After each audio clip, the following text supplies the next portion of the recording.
La galerie Alain Margaron, Le Temps du regard, nous offre une belle rétrospective en 3 parties de l'œuvre de l'artiste Fred II. La première a déjà eu lieu en début d'année et présentait le début de la carrière de Fred II. Pour terminer l'année 2024, il nous proposera l'évolution de l'artiste dans le milieu de sa carrière. Aujourd'hui, la vision que nous donne Alain Margaron porte sur le travail de sa fin de vie.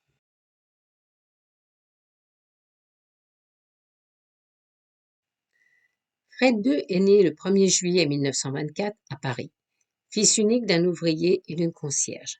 Il débute sa vie dans des conditions extrêmement difficiles.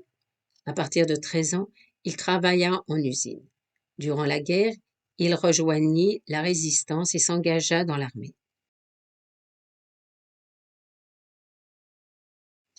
Après s'être marié avec Simone Clary, libraire à Marseille, il travailla dans cette librairie et un autre monde s'ouvrit à lui apportant une nouvelle naissance.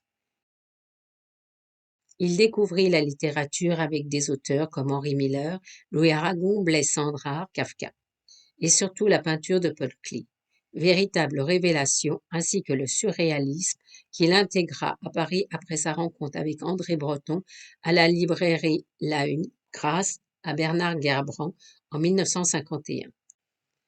À Marseille, il s'essaie alors à l'écriture, balbutie au début et commença également à poser des taches de couleur sur du papier avec de la laque pour bicyclette.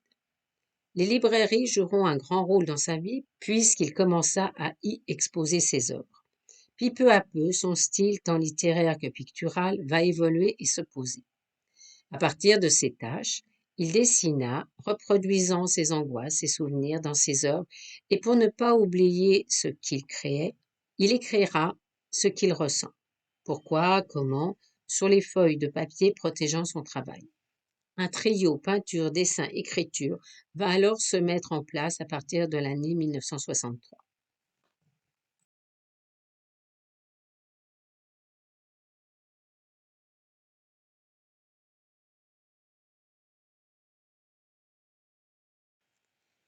L'exposition à la galerie Alain Margaron, Le Temps du regard, met l'accent sur les dernières années de l'artiste.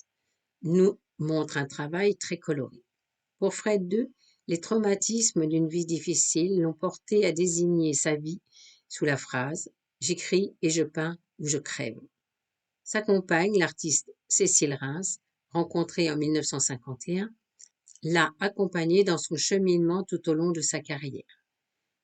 Au début des années 2010, il subit une importante opération et à la suite de cette opération, la peinture le possède totalement. Elle s'impose à lui et notamment la couleur de manière si rapide qu'il en est surpris. Le temps. Fred II avait besoin de temps pour regarder, parler avec les premières tâches, parfois rien, puis tout d'un coup la tâche parlait, alors il exécutait un dessin, puis rien, puis soudain il dessinait un bras, un visage, des briques, des traits qui s'entremêlent. Un geste produisant un trait, une ligne, une courbe, relançait l'inspiration. Puis de nouveau rien, le vide, alors le repos de l'œuvre, une promenade, la nature, les animaux, une autre œuvre qu'on commence.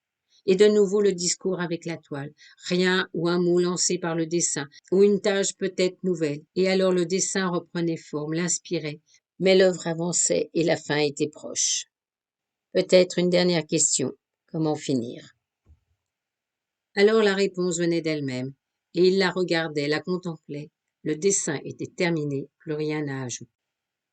Être artiste, c'est savoir prendre le temps, laisser parfois reposer les choses, aller contempler, chercher l'inspiration dans l'ailleurs que dans l'atelier. Et cela, Fred II le savait comme peintre et écrivain, et avait besoin de temps pour créer.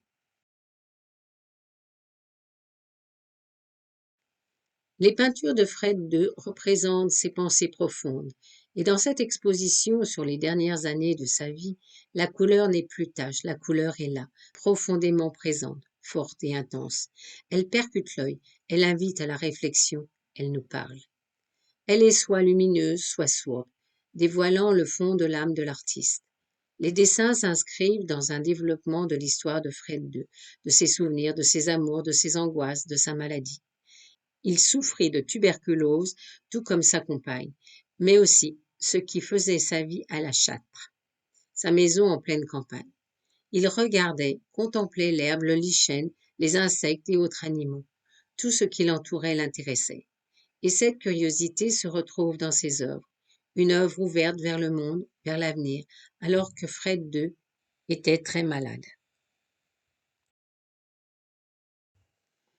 Fred II est mort en 2015 et a laissé une belle œuvre colorée, intense, profonde, qu'on peut découvrir en prenant le temps de la contempler, pour la comprendre et l'apprécier. Exposition de l'œuvre de Fred II, deuxième partie, à la galerie Alain Margaron, 5 rue du Perche, dans le 3e arrondissement, du mardi au samedi, de 11h à 13h et de 14h à 19h, jusqu'au 14 septembre 2024.